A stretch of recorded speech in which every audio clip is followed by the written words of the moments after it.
Good afternoon, everyone. How's everyone doing? Welcome to our event, Come Get Your Life.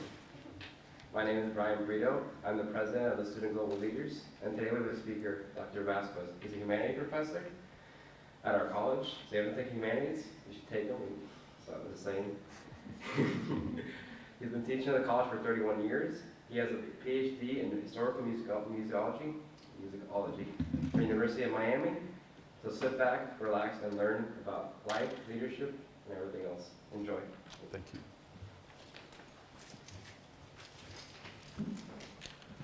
Hi guys, thanks for coming. Are we there? Yeah. A couple of weeks ago, maybe a month ago or so, Brian came to my office after class and asked me if I wanted to do this, and Deja did too. And I said, no, I don't feel comfortable doing that. I feel very comfortable in class, but I don't feel comfortable outside. But, in a way, I feel such a desire to communicate certain things that I said to him, I think that you should face your fears. And I think that's a lesson for all of us, that when you have a strong desire, that desire will help you overcome your fears and your reluctance to do things that you don't feel comfortable doing. So here I am, for God's sakes. So we're going to talk about leadership a little bit because this is a global leadership group. So I thought that I would talk to you a little bit about leadership. And the first thing I think, it's the top one. Oh, the right one. Number one, we need to define what is a leadership. What is a leader? And what does it mean to lead? And what does it mean to guide? A leader is someone who guides. A guide is to help. So I think that it'd be nice if we thought of ourselves as leaders, we thought of ourselves as guiders, as helpers. I want to help the world, I want to guide the world, I want to be a guider, like a guide dog who helps his blind person with things, with life. So number two, once you define what being a leader is, I think it's being a helper, being a guider, you want to have a vision of who do I want to lead? Why do I want to lead? What's the purpose of my leading? So what do I do? Well, I think that one of the ways to help, to guide, to lead is to have a vision of what kind of a world do you want to see? What kind of a world do you want to live in? And then that gives you a clear sense of where you want to help, where you might fit in. I think it's important for you to have a vision of people and how you would like to see people be. And then that will help you get a sense of where you might fit into that realm as well. So first we got to define what a leader is. Then you got to have a vision of how you want to lead, how you want to guide, how you want other people to be, how you want the world to be. And then also, can I guide myself? Can I lead myself? Can I help myself? So look at the world, look at other people, and also look at you. Number three is, how am I going to do it? How do I share my vision with you? I've spent the last 31 years not thinking of myself as a leader, but thinking of myself as a helper, thinking of myself as helping other people see my vision of the world, of how I think the world should be. You want to ask yourself, how do I inspire others to follow my lead? How do I inspire others to see what I see, to see what I would like to see in the world? How can I help others see the relevance of my vision? I imagine that you all have a very clear vision of the world you'd like to see. Say yes, say no. I have a very clear vision of what I'd like to see in the world and how I'd like people to be. And I need to ask myself, how can I make you see that? How can I make you see the importance or the beauty or the relevance of what I see in my head? What can I do to make the world a better place? How can I help the world?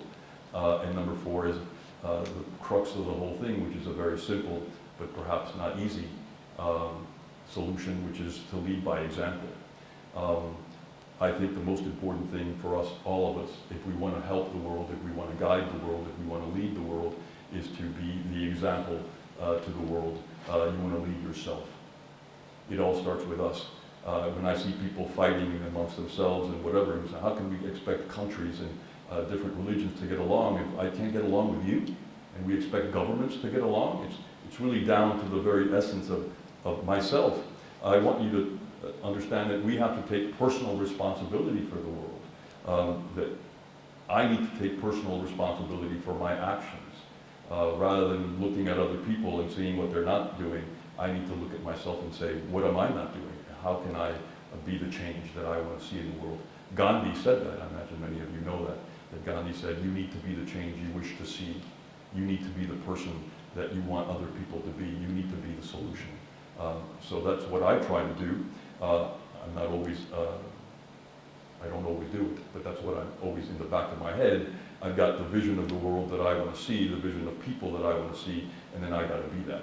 As a teacher, I'm constantly asking myself, if I were a student, if I were in your place, what kind of a teacher would I want? And then I need to be that teacher. You as students, you need to constantly ask yourself, if I were the teacher, what kind of a student would I want? And then you got to be that. When you're out in the world, you need to ask yourself, if I were in the situation, how would I like to be treated? And then you got to be that. Make demands on yourself. Those of you who are my students, you know who said that. A wise man makes demands on himself. It is the unwise that makes demands on others. That's Confucius. We see that people from different moments in history, different cultures, different countries, they say the same thing. Make demands on yourself. Move yourself. Who said that? Let him who would move the world. You better get this. Let him who would move the world first move himself. That's Socrates. Again, Confucius in China, Socrates in Greece, Gandhi in India. Move yourself. Be the person you wish other people would be. Treat others as you would have them treat you. Take the log out of your own eye. Who said that? Take the log out of your own eye first, and then you will see clearly to help take the log out of your brother's eye, the splinter in your brother's eye. The brother's eye is a splinter compared to my log, but I'm complaining about his splinter instead of taking out my own log, changing myself, being the change, being the solution myself. Fill your lamp. I need to fill my lamp with oil if I want to dispel the darkness. Who said that? Buddha. Thank you very much. See, India, all these different places, all these different times, all these different people are saying the same thing. If I want to get rid of the darkness, if I want to bring light into the world, I got to do it. I got to be the one. And I need to first, again, as I said a few minutes ago, I need to imagine how I'd like to see the world. I need to imagine how I'd like other people to be. And once I have a clear view, then I need to be it. I need to be it. Be the change. I want to see honesty. Yes? Those of you who are in my class, you hear it all the time. Well, I got to be honest. If I want to see integrity, I want to see respect. I need to respect. I need to show integrity. If I want to see love, imagine a world full of honesty and respect and love, my God. Well, how can I expect other people to do it? How can I expect to see it in the world if I'm not the one who's doing it, if I'm not the one who's showing it? I want to be treated with kindness. Well, I got to be that. And by the way, I have the opportunity to do that 1,000,000 times a day and say yes, because I am constantly coming in contact with other human beings. So I have the opportunity to show respect and kindness and integrity and honesty and love. Kindness will change the world. I've always said it. I've always believed it. If we were all kind, the world would change overnight. Kindness is the sound that even the deaf can hear. What a beautiful thing. And even the blind can see. That's Mark Twain. Kindness is the sound that even the deaf can hear. Wow. Kindness is never lost. Kindness is never forgotten. This is a picture that I show every class, the first day of class, for the last whatever number of years. I'm in Guatemala, flying over to see some ruins, and it's a little plane, about 16 people. I'm taking pictures out the window. There are two pilots. The door is open because it's a tiny little plane. One of the pilot sees me taking pictures, turns around, and says to me, "Do you want me to take pictures from the cockpit? I can take really good pictures for you." And I thought to myself, in that moment, how easy it is to change someone's life with a simple act of kindness. I'm sure he doesn't remember me, but not only have I never forgotten him, I tell every class, every semester for the last whatever number of years. So it's never lost. You go to the cafeteria and say a kindness to someone. You have no idea how powerful that kindness can be to that person. They could be having a bad day, they could be having a good day, but it's never lost. It's never lost. This is a picture. I was 23 years old. I moved to Paris. I was crazy. I didn't have any hotel reservations. I didn't know anybody. I simply took a plane, and at the airport, I told the taxi, "Take me to a cheap hotel." The taxi driver takes me to a hotel. Apparently, he knew, really cheap. And the lady says, "We only have 3 days." After that, you're going to have to find something else. I said, well, I don't know what to do, but I'll manage.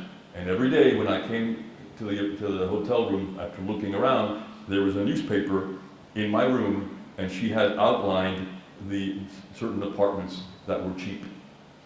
And I'll never forget her. I don't know her name. She probably doesn't remember that. But every day she was like the helping hand who said, by the way, I can help you. Let me help you find, look at this one. I'll never forget that. And it's never lost. I ended up living with a friend of hers. She said, I couldn't find a apartment. The thing was up. And she said, listen, would you mind living with someone? I have a friend who has a room. Bang. She made my life better because of her kindness. This is the other day, again, life is full of these opportunities. We may not notice them. We may not be aware of them, but life is constantly giving us opportunities to notice that and also to be it. I was walking around the field here at Miami-Dade. I take my shoes off to do that. And I put my shoes on the grass. And then I see the guy who's going to mow the lawn coming in his big car to mow it. And I say to him, he couldn't hear me because his motor was running. He turned the motor off. And I said, are you going to cut the grass here now? He said, yes. He said, are those your shoes? I said, yes. He said, may I move them and put them on the concrete? And I said, oh, what an amazing thing. He could have said, get those damn shoes out of the way, or he could have run them over, or he could have had an attitude, but he said in a very kind way, he said, may I move them to the concrete? I said, I'll move them. And as I was walking off, he said like this. He said, how easy. Imagine if we lived in a world like that. Imagine if that was my point of view every time I meet another human being. This is what I want to do. I want to be kind. I want to be sweet. I want to be gentle. Those of you in my class, you've heard this. I don't let you come in late because it makes a large noise. And I said at the beginning of the semester to the kids who were coming in late, it drives me crazy when you come in late because the door is squeaking. One of the students simply went home, got some W-40, and oiled the door. He didn't tell me. He didn't ask me. He just did it. And the next day when students came in, there was no sound to it. I said, it's the way the world should be. How can I help? How can I be a helper, a leader, a guider? So where do I help? When do I help? When do I lead? Every minute. You go to the cafeteria. I can lead him, I can help him, I can help her, I can be kind to them. You ask for your food. I've seen people ask for their food very rudely, and those people are working for minimum wage under very difficult conditions. So you put yourself in everybody's shoes and you say, let me stroke you, let me say something nice to you, let me help you, let me guide your path. Again, the lady who cleans our toilets, that's a horrible job. I told you the other day in class. We were having a conversation and she's talking about how beautiful the birds are and how sweet the breeze is. And I'm going to move and she says, oh, be careful. I was just cleaning up vomit there. And I thought, what a lesson to me. She's cleaning up vomit, but she's focused on the beauty of the little bird eating this and that. That teaches me. So she's my teacher. She was my leader. So we tend to think, oh, only the president can be a leader. Only guys that are in very powerful positions can be leader. That's not true. She's a leader. The cafeteria lady there is a leader. I see her being very sweet and very gentle with all the students. So where do we do it? Oops. We do it at every minute. Last semester, I'm coming in these doors. This is my building. And I'm about, let's say, around here. And there's a kid coming through the door, and he sees me, and he holds the door open. And as I pass, like I say, like 10, 15 feet away. As I pass, I say, thank you very much. And he says, no big deal. And I think to myself, it is a big deal. It is a big deal to hold the door for someone who's like 10 feet away. It is a big deal. So every action, every word, every gesture is a big deal because you're changing the world, for God's sakes, yes? So we don't have to wait for anybody to do it. We're doing it. Let's create a culture of kindness. Imagine if we decided that within our classroom, within our campus, within our family, within the world, we would create a culture of kindness. The world would change overnight if we all decided it. So I want you to wake up. I want you to realize that you are affecting the world for the good or for the bad. You can't help it. Every single one of us is affecting the world. This is you. A little drop of water and the world is reacting to you. This is me. I say it every semester, and I experience it every semester, and I get goosebumps. There are students who never say a word in class. By the way, those of you who are my students, you know that I've got 100 students in class, and the room is dim. So there are students all semester who never say a single word, and yet they affect me every day in class because of their expressions. Just being in class without saying a word makes me feel better. And when I feel better, what am I more likely to do? To be better, say yes? So you show me kindness, I am much more likely to be kind to you without even saying a word. That's how powerful you are. So I want you to acknowledge your power. Know your power. A lot of times we say, oh, I can't do anything, it's just me, I'm a nothing. You're wrong. You're a powerful, powerful, powerful being. You are affecting the world. You are creating the world. Every word, every action, even your thoughts are affecting the world. So I pass by you, and your energy is changing me. So if you're conscious of that, if you're aware of that, use it to create the world that you see in your vision. Be aware of it, and you'll see how the world changes around you, around me. What an incredible thing to understand, that I have the power to change the world. I, as an individual, realize sometimes we don't know this, or we don't think about it, that the world has been changed by individuals who, of course, attracted people to them, and then movements affect. But it all starts with individuals who change the world. And in order for you to do that, you have to have the vision. That vision will give you energy. I wake up in the morning, I can't wait to get to work.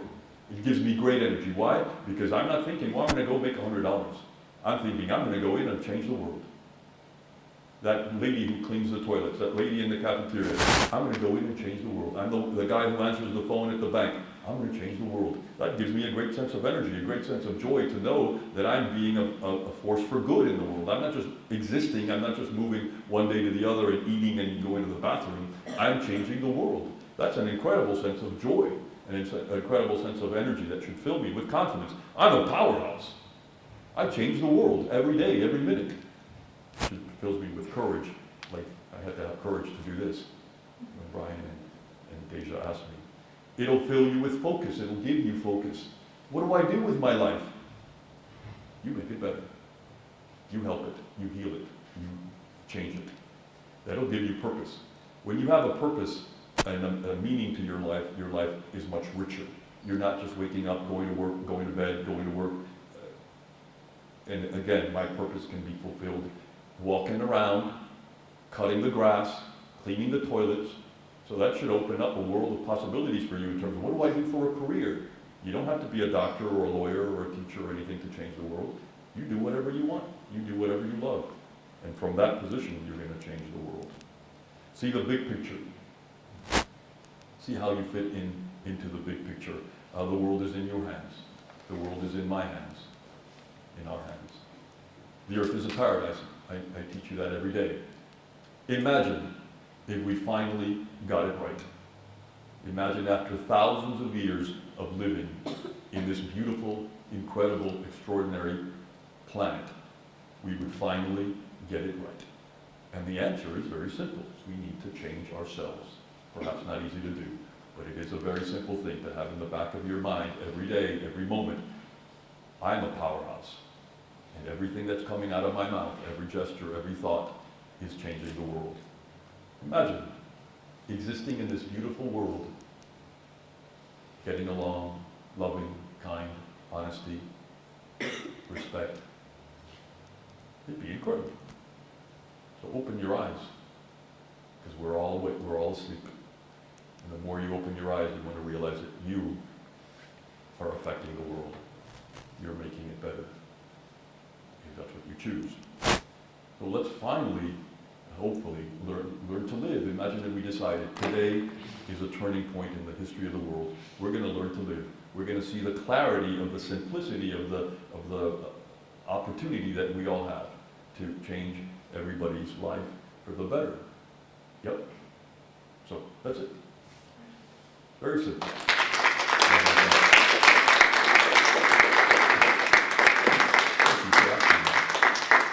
How long did it take? 25 minutes, 20 minutes. That's what I thought. Thank you very much. Okay, so guys, go off. be kind and be gentle and be sweet.